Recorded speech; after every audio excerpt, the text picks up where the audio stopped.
not one, not two, but 3 things today I'm going to give you to take back to your organization that can win you huge return on securing your organization. Stay tuned.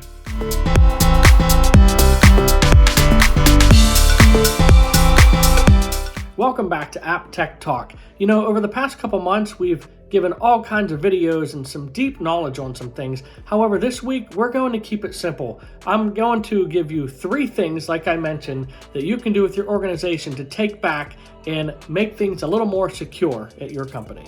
These 3 things will definitely not put a silver bullet in securing your company and make you a secure company. However, these are things that many times are way overlooked in an organization. And if these are done properly, you can have a huge reward.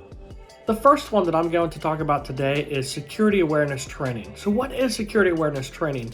You might think this is just for the IT team. This is just for the app developers or the networking team or the systems admin team. No, this is for every human within your organization. As we've mentioned in previous posts and in previous videos, over 80% of the breaches that occur happen because of what we call the human element. So security awareness training is extremely important. So how often, when should this training be done? And the truth is, it should happen as often as you possibly can within your organization. For compliance reasons, if your organization is paired up with some type of compliance framework, it is typically once a year that this type of training should be done. However, if you think about that, once a year just does not seem to be enough because, like I mentioned, all of these breaches are happening because of the human element, people clicking phishing links and people doing things that maybe they're being misled to do, and with good intention though. But yearly training just does not seem to satisfy the gap that there is right now in knowledge that people need to gain to keep their organization secure. Awareness training can be done in multiple different ways. It can be done online through online security awareness training companies.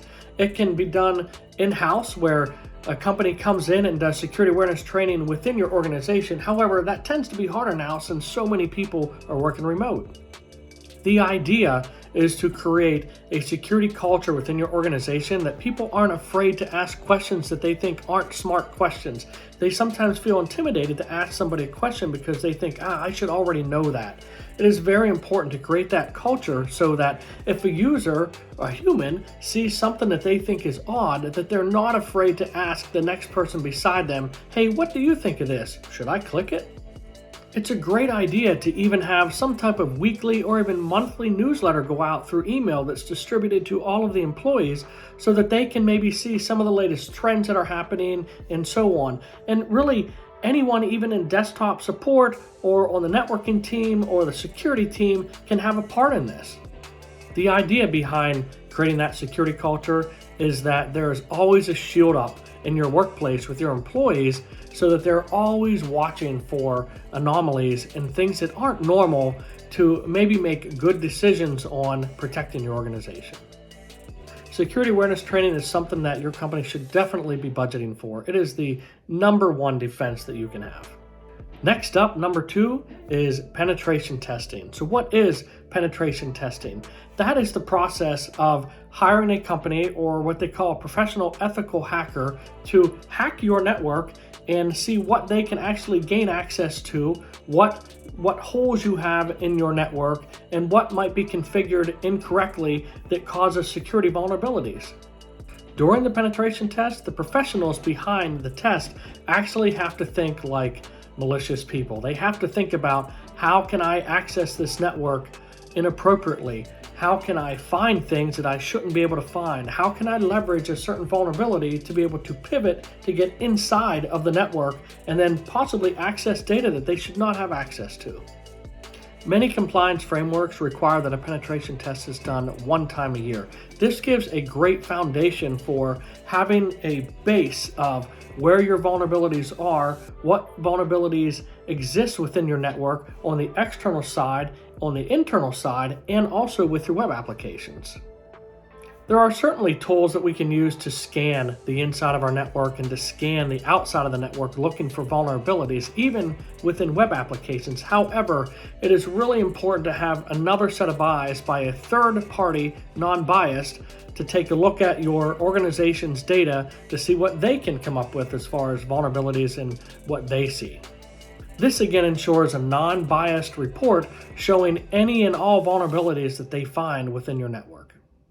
One thing to remember about a penetration test is it is what they call a point-in-time test, meaning that if this test is done once a year, these are the vulnerabilities that were found during this test during that time. But what you have to remember is there are always new vulnerabilities coming out. So if you had a penetration test in January, there's a really good chance that in March you have even more vulnerabilities. So it is extremely important to have a penetration test done as often as you can, at minimum at least once a year. But this should happen the bigger your network is and the more data that could be exposed to the public, the more often you should have these things looked at.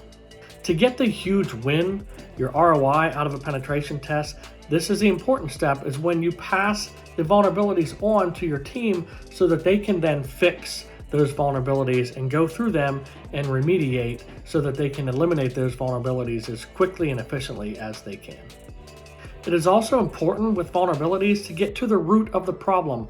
Is the issue because we have no policies or procedures in place for patching? We have to get to the root of the problem so that we don't just have more and more vulnerabilities put out there. Coming in third, but certainly not last, reviewing third-party vendor access. Many, and I mean many, breaches over the years have come from companies that use third-party contractors or third-party partners or organizations that are tied to the network inside. It's very important to have good, firm guidelines on how this access should be treated. And to give you a couple examples, if a third-party company that has access to the inside of your network has an IT system, a laptop, a computer, or what have you, and that laptop is infiltrated maliciously, they could then easily pivot to the inside of your organization's network. Many breaches over the years have happened this way, so it is very important to take those measures and to have guidelines to make sure that these third parties are taking care of their own systems. Another thing is making sure that no generic usernames and passwords are used between your contractor's employees, meaning that every contractor may have employees, and each employee who has access to your organization should be using their own user ID and password. These should never be shared credentials. Many times, a third-party contractor who is brought in for a project, their credentials are left in the system even after that project is over and gone, and that contractor is no longer working with your organization. It is very important that we have cleanup of these accounts to make sure that they are disappearing. For reviewing third-party access, it is always important to understand who is accessing your systems, when they're accessing your systems, and how they're accessing your systems. If this is monitored very closely, this can have a huge return on helping to secure your environment. Okay, so as I mentioned, those three things are not the silver bullet to an end-all in protecting your organization. However, those three things, with providing security awareness training, having a penetration test done, and having a review of third-party vendors done, is a huge win and a great investment for your organization to help stay secure. We thank you so much for tuning in this week. If you have any questions or want to learn more about anything that we talked about in this video, please feel free to reach out to our team.